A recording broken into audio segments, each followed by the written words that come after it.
1955. O céu sobre Nova York estava limpo naquela manhã de 2 de julho. Era um dia aparentemente comum para os funcionários do aeroporto de LaGuardia. Passageiros embarcavam no voo 914 da Pan Am, um DC-4 com destino a Miami. A bordo, 57 passageiros e 4 tripulantes, todos prontos para um voo de rotina de apenas algumas horas. Às 9h55, o avião decolou, e tudo parecia normal. Comunicou-se com a torre, seguiu sua rota inicial e, em questão de minutos, desapareceu no horizonte. Mas não chegaria ao destino. Minutos viraram horas. Horas viraram dias. E não havia sinal algum da aeronave. Não houve pedido de socorro. Não havia destroços, nem alertas. O avião simplesmente sumiu dos céus. As buscas começaram imediatamente. Helicópteros sobrevoaram o mar e as áreas de floresta entre Nova York e a Flórida. A guarda costeira vasculhou a costa. Nada foi encontrado. Nenhuma pista. Era como se o avião tivesse evaporado. Com o passar dos dias, o governo declarou o voo como perdido, e todos os passageiros foram presumidos mortos. Famílias enlutadas receberam condolências, e o caso foi arquivado como um dos desaparecimentos mais estranhos da aviação americana. Anos se passaram. A dor foi substituída por silêncio. O tempo apagou o rosto dos passageiros, e o número 914 foi esquecido. Até que, em 1992, tudo mudou. Na manhã de 9 de setembro de 1992, quase 37 anos depois, controladores de tráfego aéreo no aeroporto de Caracas, Venezuela, notaram algo estranho nos radares. Um ponto apareceu do nada, vindo do norte, sem identificação, sem plano de voo e usando tecnologia obsoleta, completamente fora dos padrões modernos. O avião estava prestes a pousar. Confusos, os operadores tentaram contato. E foi então que uma voz respondeu, com sotaque americano, usando um canal de rádio que não era mais utilizado desde os anos 60. Torre de controle, aqui é o voo 914 da Pan Am. Estamos indo para Miami. Que aeroporto é este? Os controladores se entreolharam, incrédulos. Voo 914. Isso era uma piada? Era um código. Repita, senhor. Você disse voo 914. Sim, senhor. Pan American, voo 914. Estamos com 57 passageiros e combustível baixo. Precisamos de autorização para pouso. O choque tomou conta da sala. A Pan havia falido há anos. E o voo 914 simplesmente não existia mais. Mesmo assim, os operadores, tentando manter a calma, autorizaram o pouso e prepararam o protocolo de emergência. O avião surgiu no horizonte, um DC-4 reluzente, perfeitamente conservado, como se tivesse saído de 1955. Testemunhas relatam que o piloto e os passageiros estavam vestidos com roupas da época.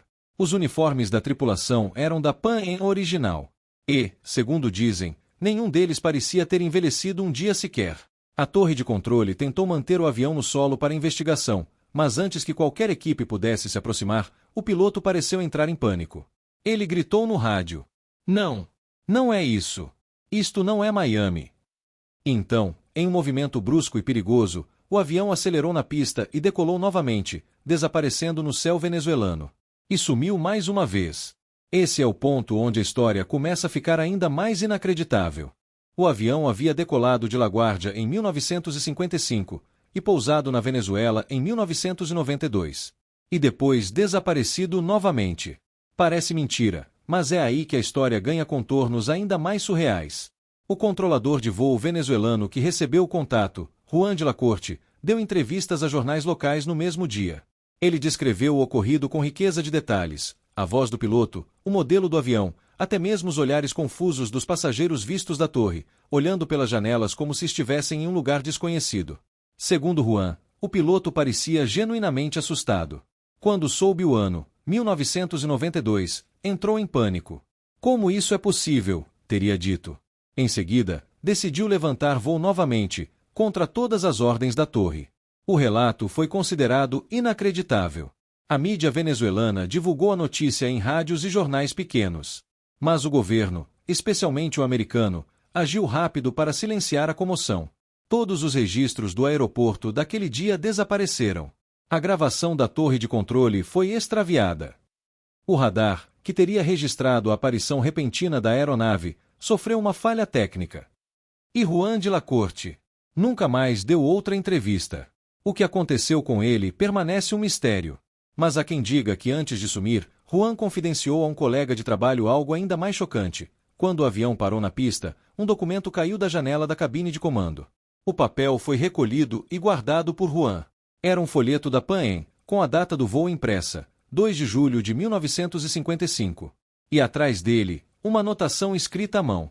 Não é o nosso tempo. Não é o nosso lugar. Vamos tentar de novo. As autoridades negaram a existência do papel. Disseram que era uma brincadeira de mau gosto. Mas não conseguiram explicar por que diversas testemunhas viram o avião. E por que até hoje, há pessoas que juram ter visto um DC-4 muito antigo voando baixo sobre Caracas naquele dia. Agora, deixe eu fazer uma pausa aqui. Porque se você já está com a mente explodindo com essa história, imagina o que vem a seguir. Aqui no canal Parece Mentira, a gente mergulha em casos tão inacreditáveis que fazem você duvidar da realidade. Então, se você curte mistérios assim, reais ou quase impossíveis de acreditar, já deixa o like e se inscreve no canal agora mesmo, porque tem muito mais vindo por aí. Vai por mim, você não vai querer perder o que vem no bloco 3. Agora, voltando ao voo. Nos anos seguintes, teóricos de conspiração começaram a investigar o caso por conta própria. Vasculharam registros da Pan Am, buscaram por familiares dos passageiros desaparecidos, até encontraram documentos da década de 50 com nomes que batiam com supostos ocupantes do avião. E é aí que a coisa fica ainda mais sombria. Uma dessas pessoas era Margaret Haynes, uma das passageiras listadas no voo 914. Seus descendentes vivos afirmaram que a família nunca aceitou a explicação oficial do desaparecimento. Eles alegaram que a avó de Margaret teria aparecido misteriosamente em uma foto de jornal venezuelano, de 1992, no fundo de uma reportagem sobre o aeroporto.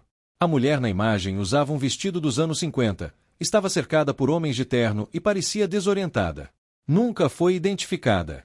Quando tentaram investigar mais, o jornal que publicou a imagem retirou a edição dos arquivos e se recusou a comentar o assunto. Há também registros duvidosos em um hospital psiquiátrico de Caracas, onde uma paciente internada no fim de 1992 dizia ter vindo de um voo perdido. Ela repetia insistentemente: não era o ano certo. Não era o tempo certo. O prontuário da mulher foi destruído em um incêndio misterioso alguns meses depois. Nada disso é confirmado oficialmente, é claro. Mas as peças do quebra-cabeça continuam aparecendo, décadas depois. Uma coisa é certa: ninguém conseguiu provar que o voo 914 não reapareceu. O caso segue sem explicações plausíveis, sem provas definitivas, e com mais perguntas do que respostas. Mas e se tudo isso tiver uma explicação mais sinistra do que podemos imaginar? Durante anos, investigadores amadores, teóricos da conspiração e jornalistas independentes tentaram montar o quebra-cabeça do voo 914. Sem sucesso. Tudo que surgia era abafado, desaparecia ou acabava cercado de novos mistérios. Mas quanto mais se tentava apagar essa história, mais ela crescia. Na década de 2000, um jornalista norte-americano chamado Martin Kaidin, especialista em aviação, decidiu ir até o fim. Ele rastreou antigos funcionários da Pan Am, familiares dos passageiros desaparecidos, e até os antigos colegas de Juan de la Corte, o controlador venezuelano. Segundo ele, havia uma linha invisível ligando todos os envolvidos: medo. Alguns dos contatos que ele tentou entrevistar desapareceram dias depois de marcadas as conversas. Outros se recusaram a falar. Mas uma fonte anônima teria contado algo impressionante: que o avião foi sim interceptado após o pouso em Caracas e levado para uma base aérea secreta fora da Venezuela. E mais, os passageiros foram retirados e mantidos sob observação. O tempo para eles, segundo o relato, parecia não ter passado. Alguns estavam desorientados, outros conscientes, mas nenhum deles lembrava de ter passado por nada em comum. Para eles, o voo havia durado apenas algumas horas. Se essa fonte diz a verdade, ninguém sabe. Mas logo depois da tentativa de publicação do livro, Martin sofreu um acidente de carro suspeito e abandonou o projeto. Desde então, nunca mais deu entrevistas. Mas as teorias não pararam. Ciclone as principais hipóteses para o caso do voo 914. Viagem no tempo. A teoria mais popular entre os curiosos. O avião teria atravessado um tipo de portal temporal, talvez uma dobra no espaço-tempo causada por algum fenômeno atmosférico ou magnético. Isso explicaria o fato de ninguém a bordo ter envelhecido e o voo ter durado apenas algumas horas para os passageiros, enquanto 37 anos se passaram no mundo real. 2. Experimento militar secreto. Alguns acreditam que o avião foi sugado propositalmente como parte de um projeto de testes com distorções temporais, algo parecido com o famoso e igualmente misterioso experimento Filadélfia, nos Estados Unidos, na década de 1940. Nesse cenário, o voo 914 teria sido parte de um experimento de manipulação do tempo, que deu certo demais. 3. Realidade paralela ou buraco temporal. Essa teoria envolve a ideia de que o avião entrou em uma fenda dimensional, onde o tempo passa de forma diferente. O avião teria atravessado uma região onde décadas no nosso mundo equivalem a minutos ou horas lá dentro. 4. Farsa elaborada ou lenda urbana. Claro, há quem diga que tudo não passa de uma grande lenda criada com base em boatos mal interpretados, fotos antigas e recortes de jornais manipulados. De fato, muitos sites sensacionalistas já publicaram versões fantasiosas da história, o que, segundo outros, seria justamente parte da operação para descreditar quem tenta expor a verdade. Mas uma pergunta continua incomodando até hoje. Se o voo 914 nunca reapareceu, por que ele continua sendo avistado? Sim, avistamentos.